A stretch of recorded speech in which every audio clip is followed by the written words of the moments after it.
My family kicked me out at 17 for something I didn't do. Now my cousin's kids call me, sir. Hi, I'm Jasper, 28. And at 17, my family exiled me for something I didn't do because my cousin lied and they wanted someone to blame. She said I harassed her. I said I didn't. They kicked me out with a backpack and 2 garbage bags. I was homeless by midnight. 11 years later, she tried to blackmail me. Told me I should be grateful she didn't ruin me completely. So I burned her entire world to the ground. It was a Thursday night in November. I was 17, greasy from an 8-hour shift replacing brakes on a Lexus at the auto shop where I worked part-time. Got home at midnight, wiped my hands with the last clean rag in the car, and walked into the one bedroom I shared with my parents in Phoenix. That was the last night I ever lived there. My cousin Ashley was 15 back then. Blonde, pretty, straight-A student, varsity volleyball, homecoming committee, human Pinterest board. She lived 3 houses down with her parents, my aunt and uncle, upper middle-class suburb, HOA flags, BMWs, all that. Golden child in a golden home. That night I heard yelling. My room faced their house, and the sound poured through my window like a siren, her dad yelling, her mom sobbing, the whole suburban panic show. I thought she'd failed a test or got caught drinking. What I didn't know was Ashley had gotten busted at the mall, caught by a family friend making out with some senior dude in his car. Instead of owning it, she told her parents she'd skipped school because I had been blackmailing her. That I'd threatened to leak inappropriate texts if she didn't meet up with me. Texts. From me. Which didn't exist. Because they were fake. I was in my room playing Call of Duty, mid-match, when my door slammed open. My mom, panic in her eyes. Get downstairs. Now. She wouldn't meet my eyes. Downstairs were Ashley, her parents, my dad, arms crossed, silent executioner. Ashley was curled on the couch like a victim on a bad teen drama. Mascara smudged. Shaking. I'm sorry, Walter, she whispered. I didn't want to say anything. But I had to. You've been texting me. For months. Saying things. Sexual things. I laughed. I actually laughed, like an idiot, thinking surely everyone knew this was ridiculous. I don't even have your number, I said. My aunt pulled out her phone. She showed us the messages. Your number. Your name. My uncle, veins popping, stood. You calling my daughter a liar? Yeah. I was. Which went over as well as lighting a match in a gas station bathroom. My dad demanded my phone. I handed it over. He scrolled for 5 minutes while everyone stared. Nothing. Of course. I hadn't done anything. He could have deleted them, Ashley said. And just like that, I was guilty. There was no trial. No questions. Just judgment. You're out, my dad said. 30 minutes. Pack what fits. Everything else goes to Goodwill. I looked at my mom. She was crying. For Ashley. Not me. Not her son. 30 minutes later, I was sitting in my Civic with a backpack, 2 trash bags, $400, and a life that didn't exist anymore. I slept in a Walmart parking lot that night, wondering what the hell just happened. I lasted 2 weeks in Phoenix. 2 weeks of whispers at the grocery store, friends ghosting me, girls flinching when they recognized my name. My boss didn't fire me, just stopped putting me on the schedule. My girlfriend blocked me. My best friend pretended we never met. I tried to hang on. Tried to convince myself it would blow over. But it didn't. It got worse. Someone keyed PRV into the driver's side door of my Civic while I was at the gym. Deep enough that it couldn't be buffed out. When I asked around, nobody saw anything. The whole town was blind. That night, I emptied my bank account. $400, half a tank of gas, and nowhere to go. I pointed the car east and drove until the sun came up. Albuquerque was first. 3 nights in the back seat, parked behind a 24-hour gym where a $10 monthly membership bought me access to a shower and clean toilets. I kept the windows cracked and the doors locked, a wrench on my passenger seat just in case. Still, I felt safer than I had at home. Too close, though. I saw Arizona plates. I kept driving. Austin, Texas. Weird city. Big. No one knew me. No one cared who I was. I could breathe there. I worked day labor gigs I found on Craigslist, hauling junk, moving boxes, digging holes. Paid cash under the table. I ate off dollar menus and kept a notebook with every cent I spent. A month in, I landed a construction job with a guy named Marcos who didn't give a crap how old I was as long as I showed up and didn't whine. $10 an hour. Cash every Friday. I felt rich. By month 3, I had a room sort of. Mattress on the floor, shared bathroom, for roommates who mostly smoked weed and played Xbox. I didn't care. It was better than the Civic. I studied at night, borrowed books from the library, watched lectures on YouTube at the college campus where nobody asked if I was enrolled. I got my GED. Started taking night classes in business, accounting, finance. Stuff that made my brain light up. I started flipping electronics on weekends. Broken phones, busted boxes, old laptops, things I could fix with a screwdriver and a little YouTube magic. Buy low, repair, sell high. $20 here, $80 there. My first flipped iPhone sold for $120 profit. I reinvested every dime. By the end of 2013, I had my own studio apartment. My name on the lease. A bed that wasn't inflatable. A shelf full of tools I bought myself. And more than $2,000 saved in a checking account that no one could touch. Nobody was clapping for me. No one posted proud mom selfies. There was no congratulations cake, no dinner celebration. But every time I turned the key in my own door, I knew one thing. I wasn't some liar in my cousin's fake story anymore. I was Jasper, 21, exiled and reborn. By 24, I had a business. Not a side hustle. A registered LLC, Torres Tech and Repair. I leased a tiny warehouse with half-working AC and fluorescent lights that flickered like haunted house decorations. But it was mine. I hired my first employee, Liam, skinny kid with a talent for reflowing motherboard solder joints and no interest in customer service. Perfect. I handled the people. He fixed the stuff. We started getting repeat clients. Then referrals. A small hotel chain hired us to refurbish 30 iPads for their front desk check-ins. A law office asked if we could speed up their dinosaur desktops. A private school gave us a contract for all their tech needs. We became the go-to guys for refurbished electronics in Austin. By 26, we were doing $300,000 in profit a year. I bought a house. Modest, clean, 2-car garage. No roommates, no shared bathrooms, just silence and space. I even bought a decent truck, not flashy, but the kind of truck that says, I built something. Then Hazel happened. She wasn't my type. She was smarter. I met her at a local small biz networking event I didn't want to go to. She asked what I did, and when I told her, she said, "So you're basically Batman, but for sad computers." I laughed for the first time in a week. She was quick, sarcastic, and didn't ask about my family, which made me want to tell her about them. But I didn't. I said they were complicated, and left it there. We moved in together 6 months later. A year in, I proposed. Simple, quiet, just us in the living room eating tacos when I handed her a ring with guac on my fingers. She cried and said yes. For the first time in 11 years, I thought maybe the story had finally changed. Then the phone rang. Unknown number. I answered. "Jasper," the voice said. "It's Ashley." I went cold. "I've been looking for you. Found your business. Looks like you've done pretty well. What do you want?" I asked. Her voice sharpened. 50,000. I almost laughed. She didn't. "You owe me," she said, "for not ruining you completely. I could have. I still can." Hazel doesn't know the story, does she? About what you did to your cousin. My pulse slowed. Ice cold. She was bluffing. Then she added, "I've still got the screenshots. And now? I've got nothing to lose. I built my entire life from nothing. And now the person who stole my past was coming for my future. She thought I'd run again. She was wrong. I didn't tell Hazel. Not right away. I thought Ashley was bluffing, thought the threat would fizzle. But 3 days later, Hazel came home early. I was in the garage, mid-repair on a MacBook, when the door opened and she stepped inside like the floor had just given way beneath her. She didn't say a word. Just held up her phone. A text message. From Ashley. With screenshots.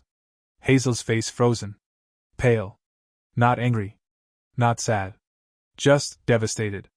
She said you harassed her when she was 15. That you blackmailed her into meeting up. Is this true? My stomach hit the floor. No. Jesus, no. She said you'd say that? She said your whole family cut you off when it happened. Because she lied. I said, my voice cracking. I didn't do anything. I didn't even have her number.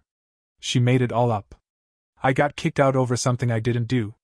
Hazel shook her head slowly. You never told me you had a cousin. You never told me why you left Phoenix. Because it was trauma, Hazel.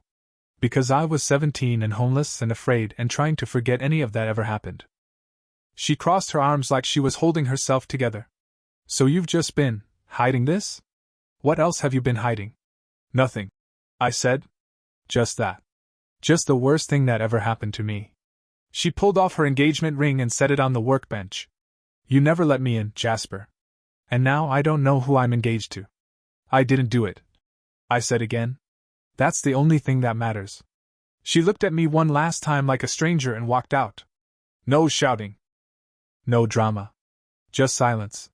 And the door clicking shut. I stood in that garage with a half-fixed laptop, a ring that still smelled like her perfume, and 13 years of fury boiling under my skin. I had spent over a decade building a life out of ashes. Ashley thought she could bury me again. But this time? I was going to burn her first. That night I didn't sleep. I didn't cry. I planned. At 2 a.m., I pulled out an old hard drive I hadn't touched in years. Inside were backups of everything I could find from 2010 bank statements, login logs, time-stamped receipts, GPS data from a long-dead app one used to track gas mileage. I built a timeline. Where I was. What I was doing. How it didn't match a single claim Ashley had made. Then I got serious. I pulled up Ashley's Facebook. Still public. And still gold. Every couple of months, a new sob story. A breakup. An eviction.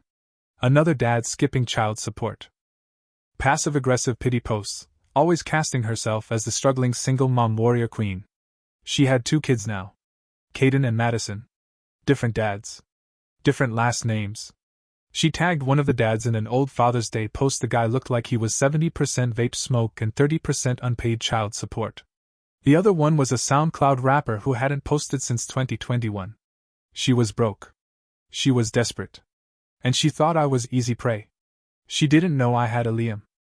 Liam had been with me since the early flip-and-ship days. Now he was head of repair and part-time wizard.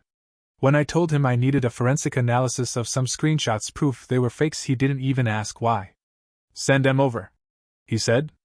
I'll break them down like a Lego set. 2 days later he called me, laughing. Bro. These things are faker than a $3 Rolex. He screen-shared with me and walked me through it. First, the timestamp font wrong. The screenshots were supposedly from 2010, but the text style wasn't used until iOS 9, which dropped in 2015. Second, the battery icon rounded. That didn't come out until the iPhone 6. In 2010, it was still square with a lightning bolt.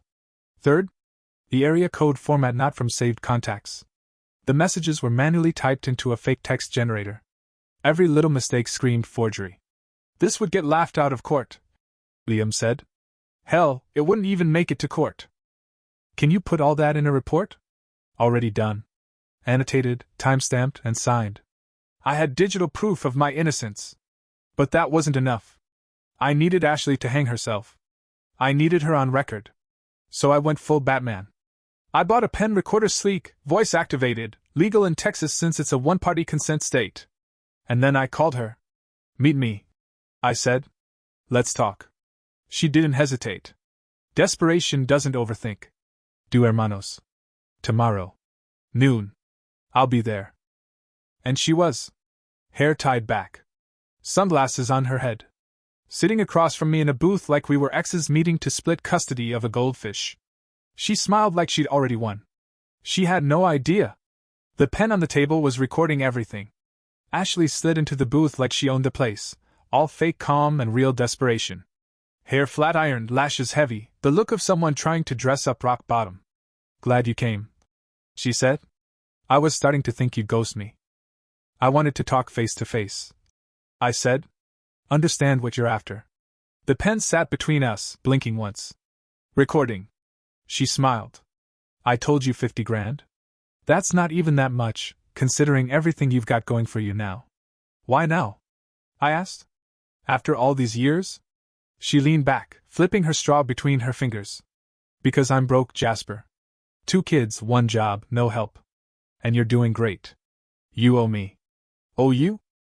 I had to live with the guilt. She said, like it cost her anything. You think that was easy? Knowing what I said? So you admit it? I asked. Admit what? That you lied. She gave a small smirk, like it was all just a funny memory. I panicked, okay? I got caught with Noah at the mall, and I needed a distraction. I didn't think it would blow up like it did. Noah.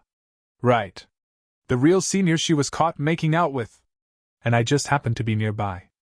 You were convenient, she said. I had that fake text app on my iPod. It wasn't even hard. Took me, like 2 hours. Made it look real. They bought it. My hands stayed perfectly still on the table. What about my parents? My job? My girlfriend? My entire life? Ashley blinked. You're fine now, aren't you?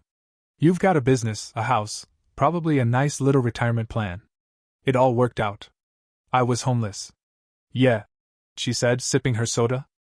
But like, inspirationally homeless. I nearly blacked out from the rage spike. And now you're trying to blackmail me. Again. She shrugged. I call it survival. You have money. I don't. I have the screenshots. You have something to lose. It's simple math.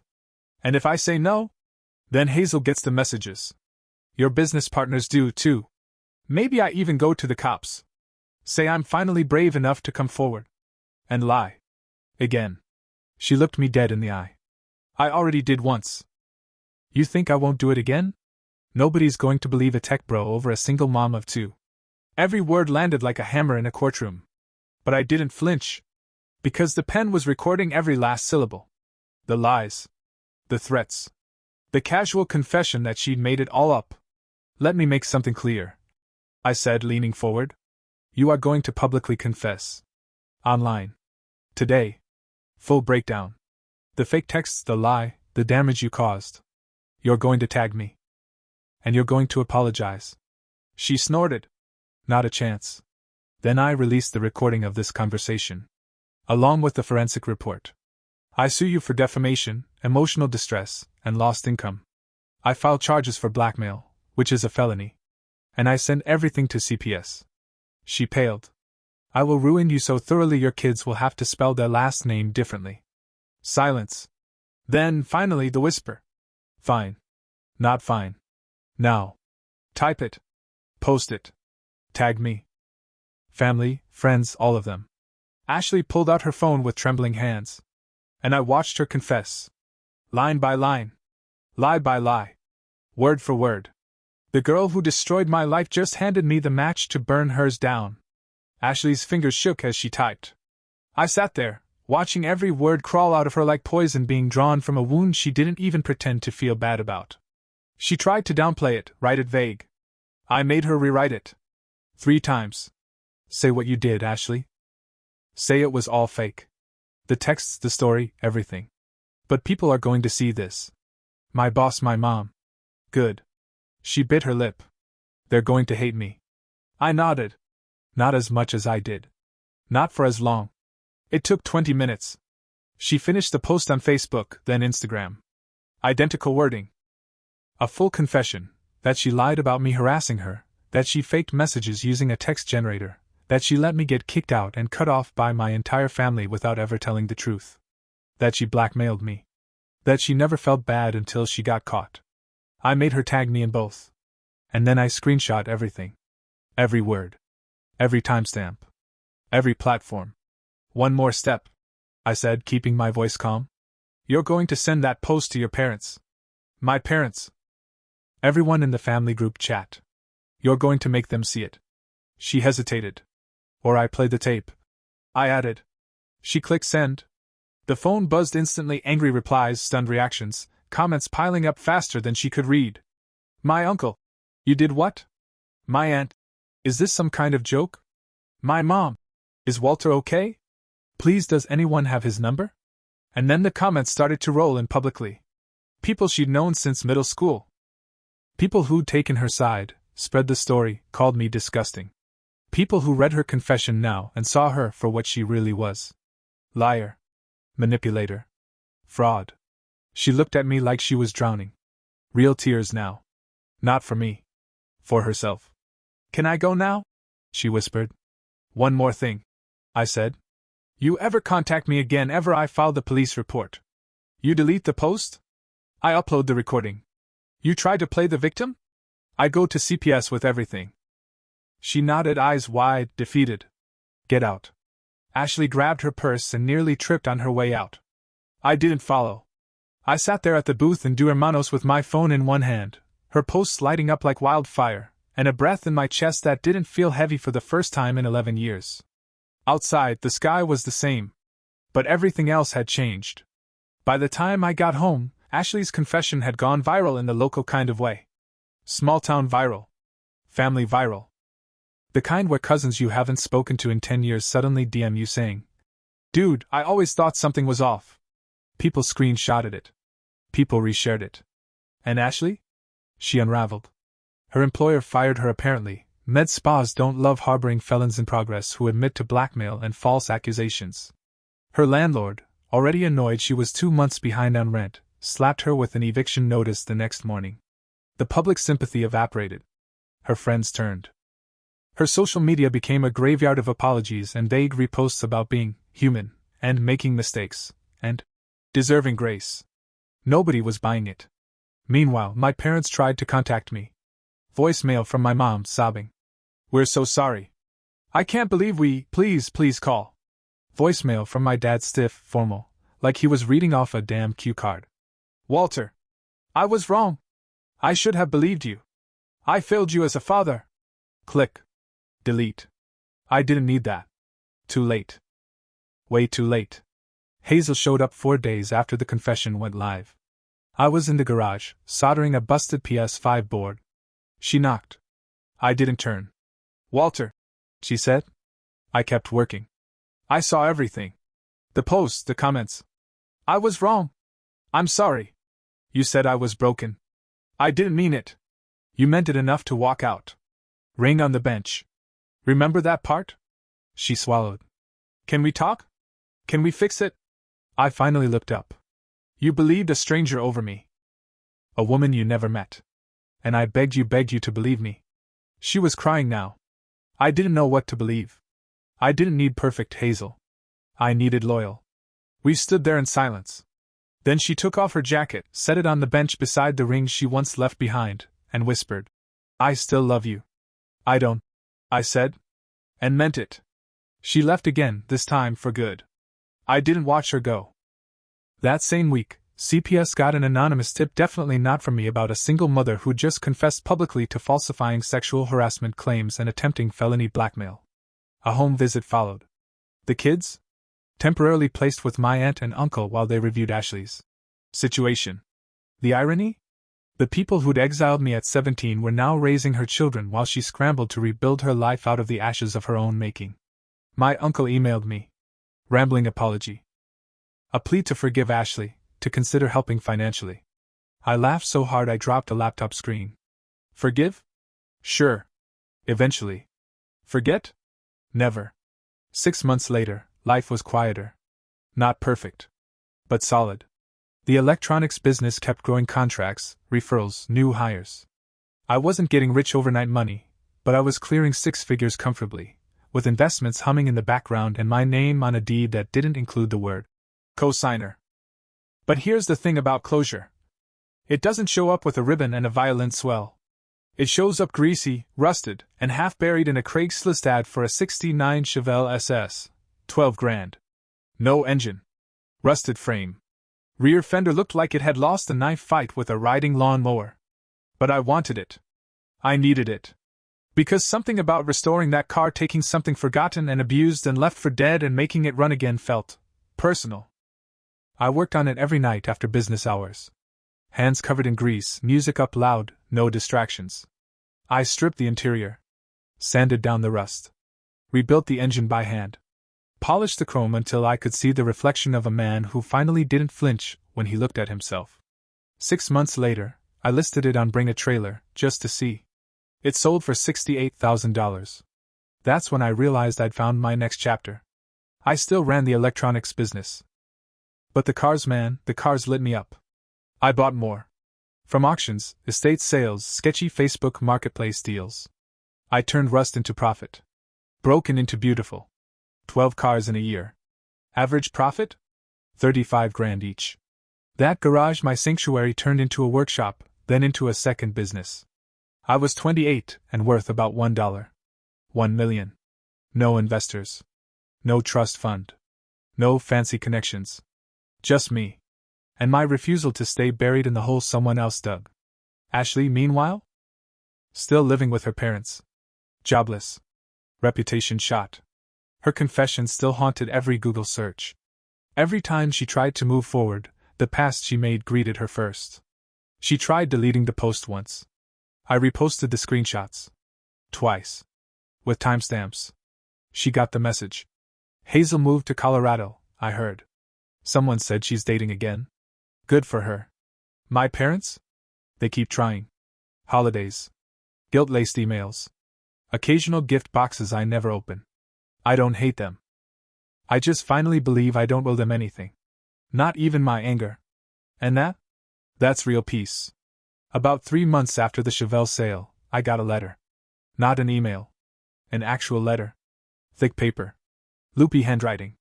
From Caitlin, my oldest cousin on my dad's side, the one who used to sneak me candy at family reunions and always rolled her eyes at Ashley's drama even back in middle school. It started like this. Dear Jasper. I read the post. I saw what Ashley did. I believed her at the time, and I hate that I did. I'm so sorry. I sat on my front porch reading that letter with a beer in one hand and a socket wrench in the other. She didn't ask for anything. Didn't try to make it about her. She just owned it. And weirdly, that one letter meant more than all my parents' voicemails and fake tears combined. A week later, her teenage daughter messaged me on Instagram. Hi. Grandma said you fix cars. I think that's cool. I replied. We started talking about engines. School. Her AP math class. She said she was saving up to buy a crappy Civic and wanted to learn how to fix it herself. I told her she could come down for a weekend. I'd teach her. No drama. No noise. Just family, the kind that actually shows up. She came the next month. Tight-lipped. Nervous. Probably expecting the ghost of family horror stories. Instead, I handed her gloves, a ratchet set, and a busted alternator and said, We fix the broken stuff here. That's what we do. By lunch, she was laughing. By dinner, she named the Civic Gizmo. By Sunday night, I'd offered to mentor her through trade school if she chose to skip college. Not because I wanted to save anyone, but because someone once should have done that for me. People keep asking if I feel like I won. If revenge was worth it. But the truth? Revenge wasn't the goal. Clarity was. And I got it. Ashley? Still blocked. Still broke. Still a ghost on every job application that requires a background check? Hazel? Gone. My parents? Shrinking slowly into the background like old wallpaper you stop noticing. But me? I'm still in that garage. Still building. Still earning peace one part at a time. The past? It's not a fire anymore. It's just a blueprint. And I finally know how to read it. The first time I stood on stage in front of 100 people, I almost walked off. It was a local entrepreneur panel, nothing big, just a side stage event at an Austin tech fair. But they'd listed me as Jasper Torres, self-made millionaire and founder of Torres Tech. I stared at that flyer for a long time. Self-made. Yeah, that part was true. But that title? It felt like they were handing me a medal for surviving a house fire without mentioning the person who lit the match. Still, I showed up. I stood behind that mic with sweat dripping down my spine and palms so damp I couldn't hold my water bottle. The host introduced me with a smile like I was a warm-up act. I didn't give them the Shark Tank origin story. I gave them the real one. I told them about being 17, living in a Civic, flipping busted iPhones from pawn shops. About Craigslist jobs and dollar menu dinners and using a gym membership just for the showers. I didn't name Ashley, but I talked about false accusations, starting from zero, and learning that building something real doesn't erase the pain, it just gives it walls and a roof. Afterward, a girl barely 19 came up to me crying. Said she'd been kicked out by her parents last year for something her brother did, and that she was working nights and crashing in her friend's laundry room while trying to get through school. I thought I was trash. She whispered. But you made me think maybe I'm just not done yet. I gave her my card. Told her if she ever needed a part-time gig, my office needed a new receptionist. She showed up Monday. On time. Nervous. Perfect. Her name was Lacey. She's still there. And she's good. Better than I was at that age. That's when it hit me, maybe this story doesn't end with my enemies in ruins and me in a mansion. Maybe it ends with fewer kids thinking they're trash just because someone threw them away. I don't run from my past anymore. But I don't sleep in it either. I've got a new blueprint now. A growing team. A garage full of classic cars waiting for second lives. And a locked drawer labeled BS. I've survived. In the back of my mind. I don't open it often. But when I do, I'm not afraid anymore. About a year after everything burned down, I got an invitation in the mail. Embossed envelope. Thick cardstock. Gold trim. That kind of fancy that screams we want to pretend nothing happened. Inside was a wedding invitation. Ashley's. She was marrying some poor soul named Brendan, one of those tech startup visionary guys whose only job is taking credit for interns' work. I googled him. He had a podcast. Of course. The return address? My aunt and uncle's house. So yeah, still living with mommy and daddy. The RSVP card had two options. Accept with pleasure. Decline with regret. No third option like decline with laughter. Shred and mail back the confetti. I didn't respond. But I did get a text a few weeks later. Unknown number. Hey. I know we've had our issues, but it would mean a lot if you came. I want to start fresh. Ashley. Fresh like the start of a landfill. I didn't answer. I didn't go. But apparently, someone showed up for me. Caitlin. Remember her? Cousin. Letter writer. She stood up during the reception toast, clinked her glass, and said, "To honesty and growth. May this marriage be based on more of both than the last 15 years of your life." Ice. Cold. Someone caught it on video. Send it to me. I watched it 3 times. Brendan looked confused. Ashley looked like she was trying to smile through dental surgery. They say the reception ended early. She unfriended half the family by the end of the month. I didn't cheer. I didn't celebrate. I just closed the video and went back to tuning a carburetor on a '67 Mustang. Because here's the thing. Winning isn't proving your enemies wrong. It's forgetting they were ever the measuring stick. Ashley became a footnote. A cautionary tale told in legal workshops about defamation and digital footprints. And I became someone I'm proud of. Not because I got revenge. But because I finally built a life that doesn't require one. A few weeks after the Ashley wedding debacle, I got a message from my mother. Not a voicemail this time. Not another hollow apology wrapped in emotional IOUs. It was a letter. Handwritten. Like the kind moms used to write when they wanted to tell you something they couldn't say out loud without crying halfway through. Inside the envelope was a photo. Me. Age 10.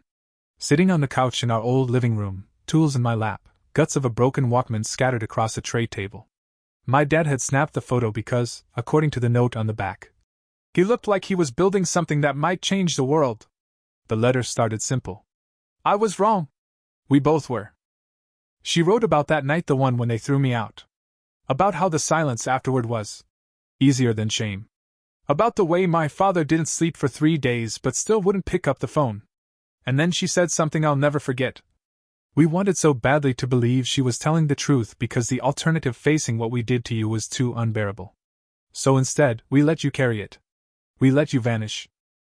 And we told ourselves that you were strong enough to be fine without us. I folded the letter and sat there in my garage. Not crying. Not angry. Just tired. That was the first moment I realized I wasn't holding a grudge anymore. Just weight. Like wearing a backpack you forgot you were carrying. And for the first time, I let some of it go. I didn't write back. Not yet. But I didn't throw it away either. It went into the drawer where I keep proof that things can change even if they come late and crooked and way past the point of good timing. The next week, I started something new. Not a company. Not a product. A scholarship. I didn't announce it. I didn't put my name on it. Just an application page hosted quietly on a page titled, Start from Zero. Every year, 3 kids who've been kicked out, aged out, or left behind get $10,000 to start over. No essays. No GPA minimums. Just one question. What would you build if no one was watching? I funded it myself. Didn't ask for donations. Didn't call it charity. I called it balance. Because someone should have helped me when I was sleeping in a Civic. And if no one else was going to be that person, I decided I would. Funny thing is, the applications started pouring in. Some of them so raw I had to stop reading halfway through and go walk it off. Kids with stories just like mine. Worse even. And every time I saw one I thought, Ashley didn't win. She just delayed this. And that gave me peace. Not the loud kind. Not the cinematic, close the book on her life kind. The quiet kind. Like the engine turning over on the first try. The first recipient of the scholarship was a girl named Imani. 18. Former foster kid. Had been couchsurfing since age 16. Smart as hell, built her own custom PC out of scavenged parts, and ran a side hustle fixing Chromebooks for other kids in her district. Her application answer? I'd build a tech repair van. Like an ice cream truck, but for broken stuff. Pull up, fix what you can, leave it better than you found it. I read it twice. Then a third time. Then wired the money to a used auto lot in Houston where she found a half-dead cargo van that needed a transmission and a lot of hope. She emailed a photo a month later. The van was painted bright blue, with her logo on the side, Patchwork Tech.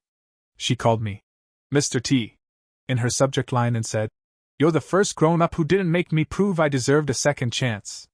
I hope I make you proud." I printed that email and framed it. Not because it flattered me. Because it reminded me how easily you can change someone's story with one person choosing not to doubt them. That was something no apology from my parents could ever replicate. A few months later, I bought my second house. Not bigger. Just better. Still Texas. Still humble. But with a 2-bay garage and a lift. A porch out front and a fire pit out back. Enough room to breathe. Enough space to host. I hosted the first. Start from zero. Dinner in September. Invited all 3 of that year's recipients. No suits. No speeches. Just barbecue, soda, loud music, and conversation that didn't start with, "Where'd you go to school?" At one point, Imani looked around the table and said, "This feels like a movie where we're all the side characters, but then you realize we were the main story all along." She was right. For years, I thought I was living in someone else's story, Ashley's, my parents, Hazel's. Always reacting, defending, surviving. But now I was writing my own. Not out of spite. Not to prove anything. But because no one else gets to own the pen anymore. I rebuilt my life the same way I rebuilt old cars. Piece by piece. Rust into shine. Silence into ignition. And the best part? Every time one of those engines roared to life, I remembered I did this. No one handed it to me. No one faked it for me. No one saved me. I made the impossible run again. Including me. Late one Friday night, I got a knock at the garage door. Not the front. The garage. The kind of knock that says, "I know where you live, but I'm trying to be polite about it." I wiped my hands on a rag, expecting UPS, or maybe one of the neighbors needing a jump. But it was my dad. Same man who threw me out at 17. Same man who hadn't raised his voice once during my exile, just lowered it enough to let me know I was no longer his problem. He stood there in a faded button-down, and hands that looked older than I remembered. "Hey," he said. My first instinct? Shut the door. But I didn't. I leaned against the frame and waited. "I didn't come to fight," he said. "And I'm not here to fix anything. I know I can't." Silence.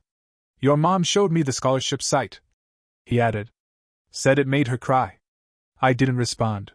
He looked down at the concrete. "You know, I thought being a dad meant making the hard calls. Protecting the family. But I didn't protect you. I protected a lie because it was easier than facing how badly I'd failed." He paused, then added, "I've been reading about trust law. Deeds. Boundaries. All the things you figured out the hard way. And I just want to say, I'm proud of what you built." Still, I didn't speak. Because there are some debts that don't get paid back with compliments and good intentions. Finally I said, "You think saying that makes it better?" "No," he said, and his voice cracked. "I think it just makes it true. And you know what? That did matter." Not in a warm, fuzzy, hug-it-out kind of way. Just in a not everything has to stay broken kind of way. I didn't invite him in. But I didn't slam the door either. He nodded, stepped back, and said, "If you ever want to come by for dinner, your mom's been trying to learn how to cook brisket. It's not great, but she's trying." Then he left.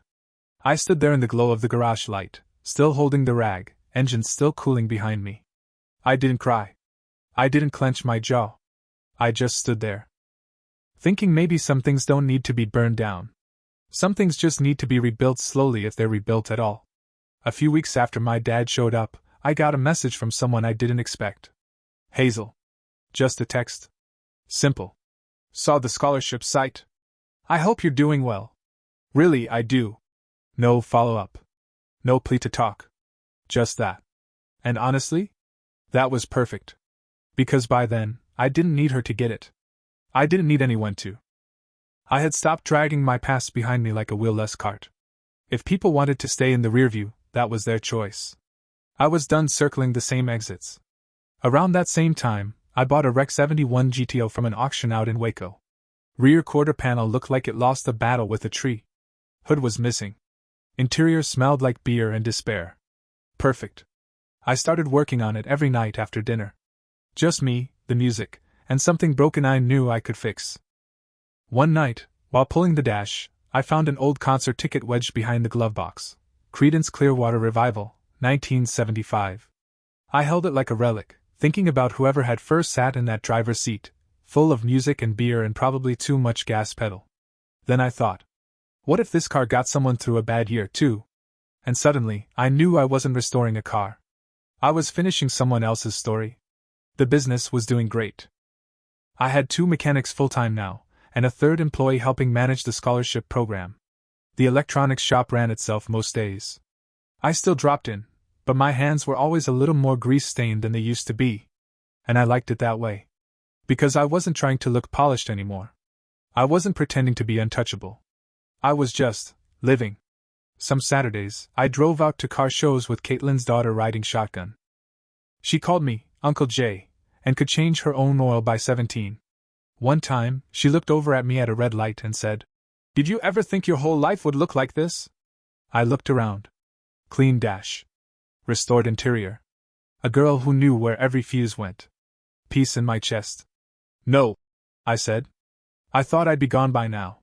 She nodded like she understood. "Glad you're not." So was I. Every mile, every repair, every broken thing I made useful again, it added up to something bigger than revenge. Something way better. Proof. Proof that what they tried to do didn't stick. That being abandoned, framed, exiled, humiliated, that wasn't the end of the story. It was just the prologue. Last month, I sold the GTO. Fully restored. Cherry red. Chrome so clean it could blind a pilot. It went for $82,000 to a guy in Arizona who cried when he saw it. Said it looked exactly like the one his dad used to drive before he passed. Funny, how something nearly totaled can still make someone feel whole again. I watched it load onto the trailer, and didn't feel sad. Not even a little. That's the difference between letting go and losing something. Letting go feels clean. Like finishing a chapter. You don't forget the words. You just don't need to reread them anymore. I went inside, cracked open a soda, and sat on the porch while the garage cooled down behind me. Wind rustled the trees. My new dog, Diesel, half German Shepherd, half loyalty, laid across my boots. And for the first time in my life, I had nothing to prove. No one to convince. Not Ashley, who was still stuck in the wreckage of her own lies, still begging people to believe she was the victim. Not Hazel, who mistook fear for truth and ran when things got complicated. Not my parents, who handed me over to fire and only noticed I'd survived after I built the fire department.